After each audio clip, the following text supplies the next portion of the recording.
दुनिया के 7 अजूबों का नाम सुनते ही सबके दिमाग में दुनिया की सबसे खूबसूरत इमारतों में से एक ताजमहल का चित्र उभर आता है। इसे मुगल बादशाह शाहजहां ने अपने बेगम मुमताज महल की याद में बनवाया था। शायद इसी कारण इसे आज पूरी दुनिया में प्रेमी जोड़ों के द्वारा प्यार की अद्भुत मिसाल के तौर पर देखा जाता है। इस वीडियो में हमने इस अद्भुत इमारत के बारे में 13 ऐसे आश्चर्यजनक तथ्य के बारे में बताया है जिन्हें बहुत ही कम लोग जानते हैं। नंबर 1, मुमताज महल के मकबरे की छत पर एक छेद है। हालांकि इस छेद के पीछे कई तरह की कहानियां प्रसिद्ध है, जबकि सच्चाई ये है कि जब शाहजहां ने ताजमहल पूरा बन जाने के बाद सभी मजदूरों के हाथ काट दिए जाने की घोषणा की ताकि वो कोई और ताजमहल ना बना सके, तो मजदूरों ने इसी छत में एक ऐसी कमी छोड़ दी जिससे कि शाहजहां से बदला लिया जा सके और ये इमारत ज्यादा दिन न टिक सके। आज भी इसी छेद के कारण मुमताज महल का मकबरा नमी से ग्रसित रहता है। नंबर 2, यदि यमुना नदी नहीं होती तो क्या होता? ताजमहल का आधार एक ऐसी लकड़ी पर बना हुआ है जिसको मजबूत बना रहने के लिए नमी की जरूरत होती है। यदि ताजमहल के बगल में यमुना नदी नहीं बह रही होती तो ये लकड़ी मजबूत नहीं होती। आपको बता दें कि ये लकड़ी नदी के पानी से नमी सोखती है, इसलिए अगर यमुना नदी नहीं होती तो अब तक ताजमहल गिर गया होता। नंबर 3,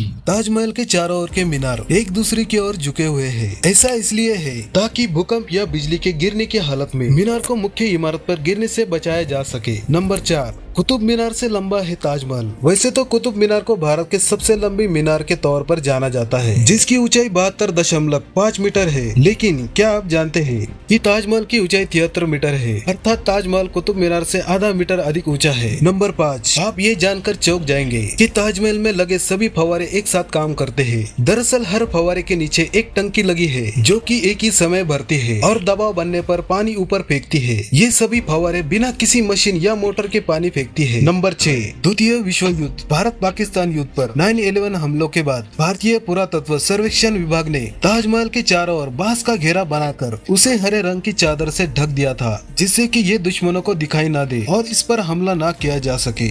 नंबर 7, एक खबर ये भी है कि इसे बनाने वाले मजदूरों के हाथ काट दिए गए थे ताकि वो ऐसी कोई और इमारत ना बना सके, लेकिन शाहजहां अपने इरादों में कामयाब ना हो सका, क्योंकि ताजमहल के बाद भी कई अन्य इमारतें इन्हीं कारीगरों की मदद से बनवाई गई थी। इन्हीं में से एक कारीगर थे उस्ताद अहमद लाहौरी, जिन्होंने दिल्ली के लाल किले को बनाने में काफी मदद की थी। नंबर 8, ताजमहल की कलाकृति में 28 तरह के नायाब पत्थरों को लगाया गया था जो कि किसी की भी आंखों को चौंधिया सकते थे। ये पत्थर चीन, तिब्बत और श्रीलंका से मंगवाए गए थे, लेकिन अंग्रेजों ने इन कीमती पत्थरों को निकाल लिया था। नंबर 9, 1632 से 1653 की अवधि में जब ताजमहल बना था तब इस पर 32 मिलियन रुपए खर्च हुए थे, जिनकी वर्तमान कीमत 106.28 लाख अमेरिकी डॉलर है। नंबर 10, शाहजहां का ये सपना था कि वो अपने लिए भी एक काला ताजमहल बनवाए, लेकिन उसके बेटे औरंगजेब द्वारा कैद करने के कारण वो अपना सपना पूरा ना कर सका। नंबर 11, ताजमहल के साथ पहली सेल्फी जॉर्ज हैरिसन नामक व्यक्ति ने ली थी। ये सेल्फी उस समय ली गई थी जब सेल्फी का दौर ही नहीं था। नंबर 12, ताजमहल का रंग बदलता है दिन के अलग अलग समय के हिसाब से। इसका रंग बदलता है, सुबह के समय ये गुलाबी दिखता है